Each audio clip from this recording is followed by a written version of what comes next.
Thank you. Mr. President, ladies and gentlemen, and if my colleagues will indulge me, may I also salute this afternoon in the gallery the student leaders from Adamson University. Will you please raise your hands when I call out the name of the university?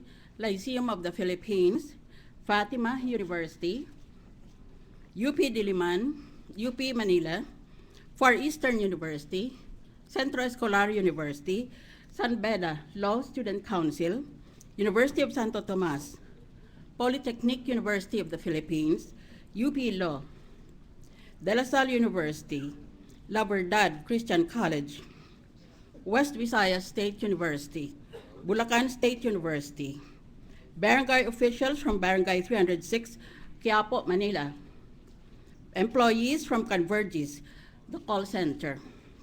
This speech is entitled, Navigating the Crimes of the Plunder Mastermind. Mastermind of plunder. It comes rarely in the life of a nation that the people, under the travails of developing country status, aided by providence, find it in themselves to rise above the morass of political corruption and to build the architecture for a fresh and shining territory where people live free of the forces of darkness. In open defiance of the Supreme Court rulings banning importation of used cars, CESA continued its importations.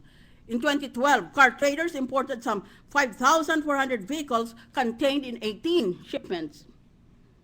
In February 2013, a Japanese cargo ship set off for Port Irene with a shipment of Hummers, Porsches, BMWs, Mercedes-Benzes, a Ferrari, a Lamborghini, other used luxury cars. The Prince of Darkness, having no means of demolishing innocent, law-abiding, God-fearing people like me, has recycled rumors against me that were aired and which I answered more than 20 years ago when I ran for president. Maybe he's suffering from age-appropriate dementia again. Mr. Dementia tries in his clumsy way to raise suspicions about my mental health. I appear frequently on TV, and I'm widely exposed in other media. And yet, despite the repeated innuendos during election campaigns, the Filipinos have elected and re-elected me to the Senate. Most recently, I was elected by the UN General Assembly to be a judge of the International Criminal Court. I will be the first Filipino there. I was elected #1 judge, a tribute to my country, and the result of a demanding schedule of lectures by me and questions from the audience at separate gatherings of UN delegates grouped in geographical order. By comparison, Enrile with his eternal philandering and unexplained wealth desperately needs a shrink as a mental health measure. His mind is sick, 3 times sick, to use the language of Katniss Everdeen in the Hunger Games Catching Fire. Yan o. Yan, 3 times sick ka. At para lalang ito.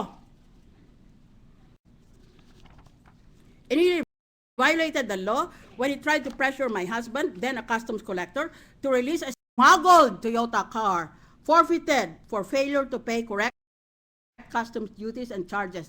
Forfeited na. At that time, the policy of the Bureau of Customs was to forfeit smuggled cars and to use them as official vehicles for authorized senior staff. That was a policy of the Bureau. My husband was only one of the many staff who earned this privilege by exemplary work, evidenced by annual certificates of commendation issued by the Customs Commissioner. Marami sila. Nung panahon na iyon, pag smuggled ang kotse, fino-forfeit, ibig sabihin, tapos ng proceedings. Kinukuha na ng gobyerno at pinamimigay sa mga senior staff para maging official vehicles nila at makapagtipid sila. And yet, Enrile zeroed in only on my husband. Hindi niya inattack yung policy. Ang inatake niya yung husband ko solo.